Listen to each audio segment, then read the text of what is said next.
Hello, Dr. Franz. Welcome back to History class. Today we'll continue the history of the steam locomotive. And as we've seen, this history illustrates so much other American history. But now we're approaching the mother of all huge railroad projects, something that had been dreamed about, but not dared as yet.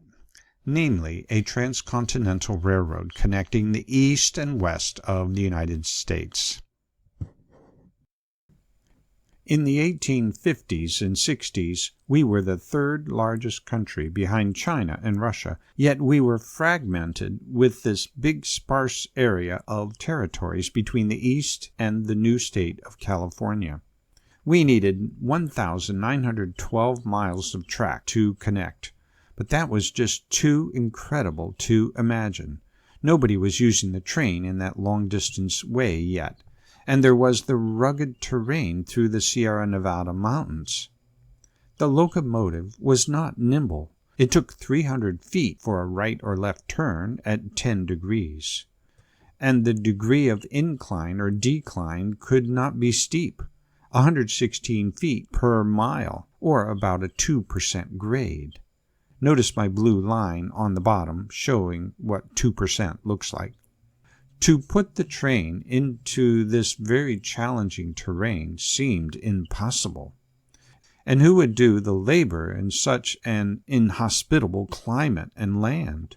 Only the very hardy souls in the westward movement dared to cross it in wagons. This would not be a nice workplace. And how could a large labor force be enlisted, supplied, and paid before the profits of the new railroad came in? Yet there were a few entrepreneurs who kept this dream before the United States government, which was the only group that could fund such a large operation, and which stood to benefit substantially. So between 1853 and 1855, government surveyors came up with some possible routes, ultimately choosing the middle route, in red here, on May 6, 1862, roughly following the Oregon Trail from Omaha, Nebraska to Sacramento, California. The American government hired the Central Pacific in California and the Union Pacific on the Nebraska side.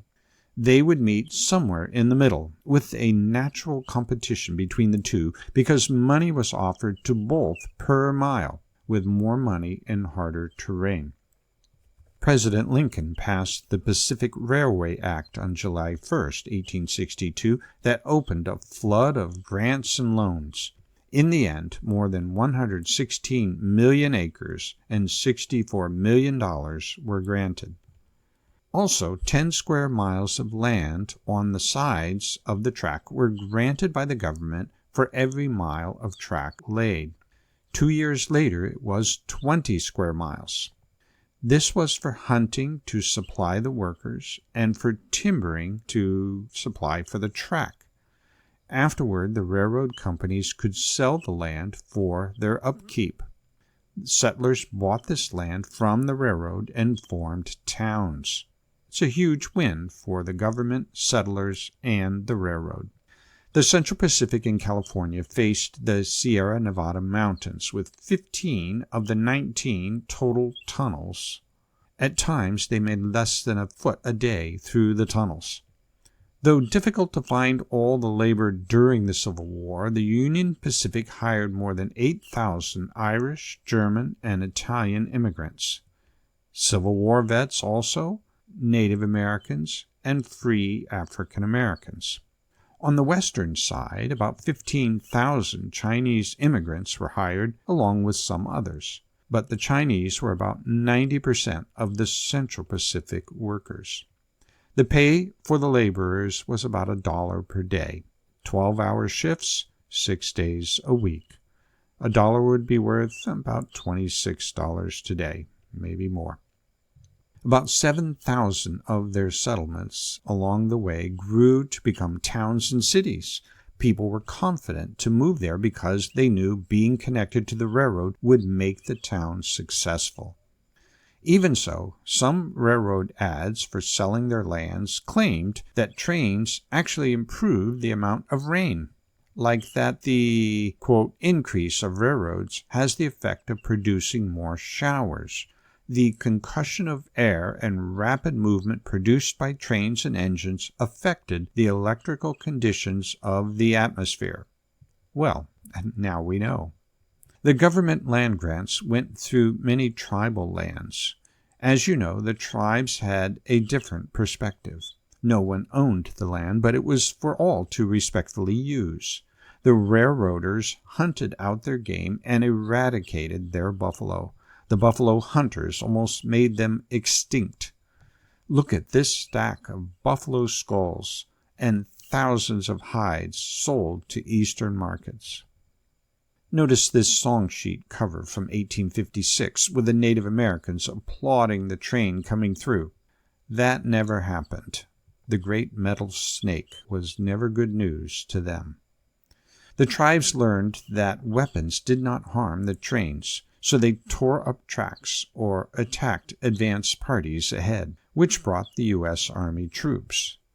The railroad engineers tried to befriend the tribes. Sometimes they got a chief to ride the train and then promised him a lifetime free ticket.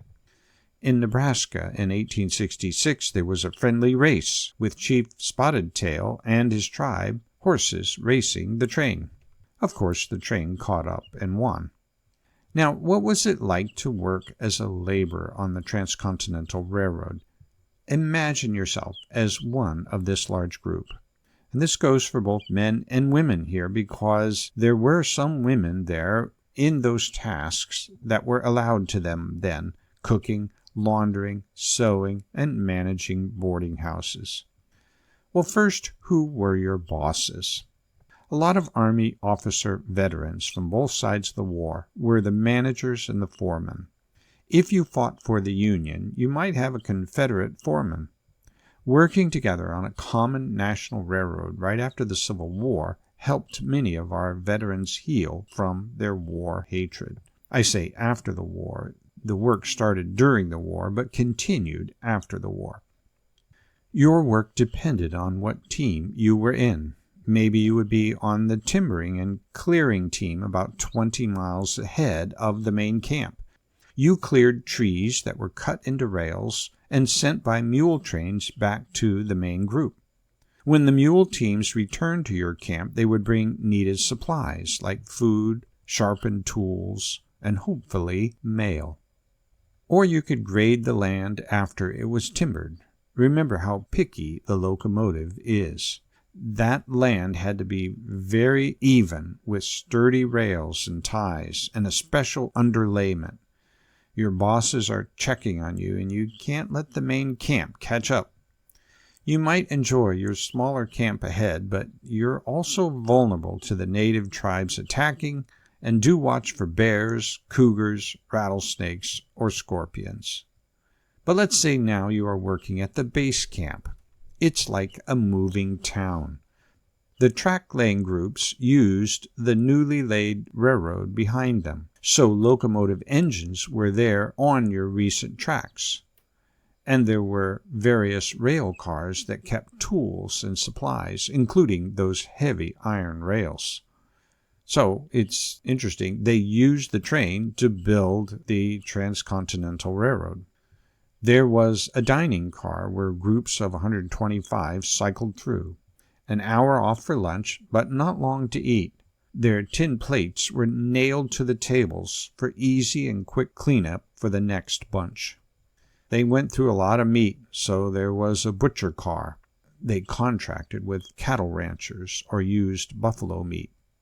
There were also the triple-deck bunkhouse cars, your barracks. You were up at 5:15 a.m., then breakfast, and you were off at work by 6:30 a.m. to catch the cool of the day. The work was coordinated and quick. The more track laid, the more government money was given to them. Well, not to the workers, they earned their $1 a day, but the more the company would earn. You might be on that first team to further prepare the graded land and lay down those wooden railings. If you are on the next team, you needed a lot of muscle and strong legs, because one person would quickly start pulling a 500-pound rail off the train car, and 4 others would join in so that each of you were handling 100 pounds. You all swiftly walk that rail and drop it in just the right place, then circle back to do it again, and again, and again, with another team behind you. The next team positions the rail and pounds the spike in to secure them. One person observed 5 men to the 500-pound rail, 28 or 30 spikes to the rail, 3 blows to the spike, 2 pairs of rails to the minute, 400 rails to the mile, and half a continent to go. A great anvil chorus is playing across the plains. 21 million strokes, and this great work of modern America is complete. I'm sure the excitement grew in May 1869 when both railroads finally met at Promontory Summit, Utah, after 6 or 7 years of labor. And let's say you're 20 years old then and on your journey home at last with some welcome cash in your pocket. And you reflect, what really have I accomplished? Well, first, you would have a sense that you contributed toward one of the most challenging and spectacular engineering feats in history. The world was marveling at this. How would you like riding this train? As well, you would be proud that you helped enable safe travel from one coast to the other in a fraction of the time, days instead of months. You would be impressed by the newspaper numbers. 1870 was the first full year of the Transcontinental Railroad, and about 150,000 made the journey between Omaha and Sacramento. It was $100 first class, plus $4 a day food. Second class was $80, and third class was $40.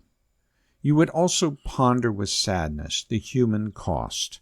About 1,200 workers died during the 6 years or 7 years of construction, or about 200 per year average. That's 1 out of every 12, or 8.3% of the workers. There's lots of dangers, including the many explosives used, heat stroke, or avalanche by snow or rocks. You certainly would have known some of those seriously injured or killed. Finally, as you lived another 20 years, you would be amazed at the railroad growth built upon what you and your team accomplished. What you finished in 1869 was just the first of other transcontinental railroads within the next 20 years, as you can see on this map. But you can tell your grandchildren you worked on the first one. Well, I hope you've enjoyed this journey through the building of the Transcontinental Railroad and about the history of the steam locomotive. There's so much more to tell about the history of trains in America through the rest of the 19th and then the 20th and 21st centuries. Chances are that many of your hometowns had a connection to the railroad and that the railroad figured in your town's growth. It significantly did in my hometown. We owe a lot to the many workers and engineers who built and sustained American railroads, because we don't use the railroad as much for passenger travel now. So it's easy to forget the significant contributions of the steam locomotive to our country's growth and development. Thanks very much.